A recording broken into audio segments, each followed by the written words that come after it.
غربت میں گرفتار ستم لٹتے ہیں، شور برپا ہے یہ رانڈوں میں کہ ہم لٹتے ہیں۔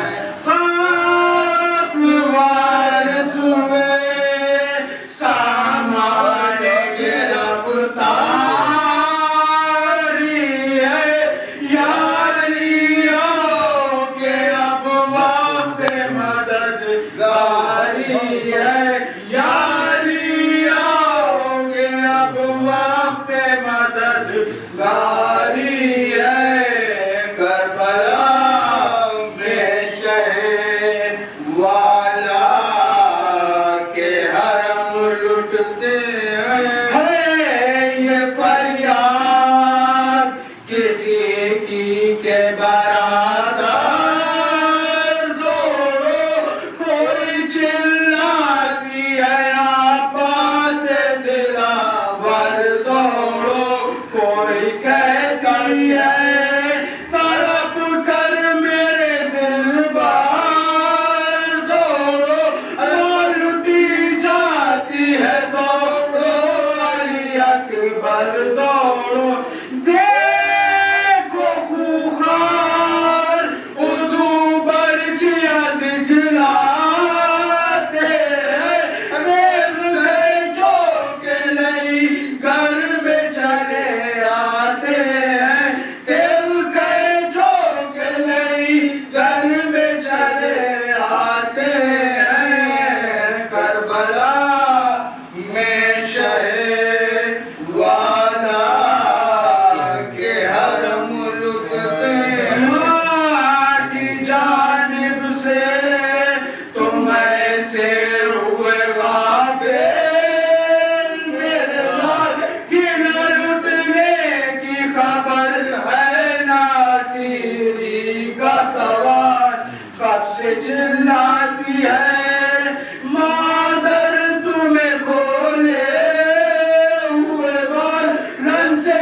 آتے نہیں، ماری مجھے شکوہ ہے کمر، اس مصیبت میں نہ آؤگے تو کب آؤگے، سر سے چادر میرے چھن جائے گی تب آؤگے، سر سے چادر میرے چھن جائے گی تب آؤگے۔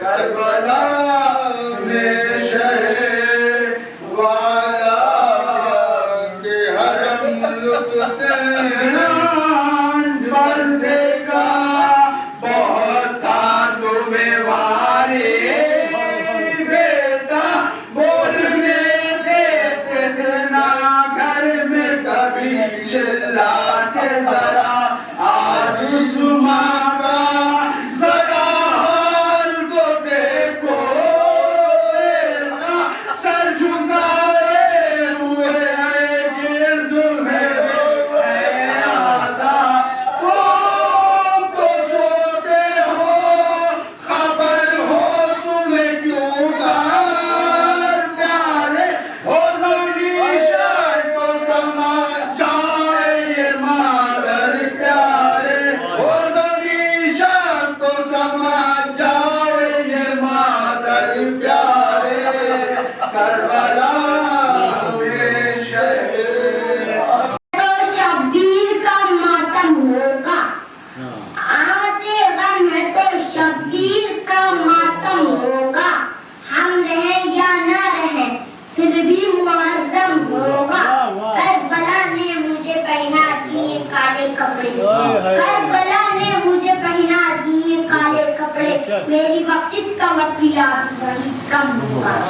کربلا چاہت رہا ہوں میں تیری مٹی کو، کربلا چاہت رہا ہوں میں تیری مٹی کو، میرا لہجہ تیری تاثیر میرا لہجہ تیری تاثیر سے ریشم ہوگا، ہڈیاں سین ہے مقتل کی کریں گی چیک چیک، ہڈیاں سین ہے مقتل کی کریں گی چیک چیک، روزیاں چور کوئی شے جو گرم ہوگا۔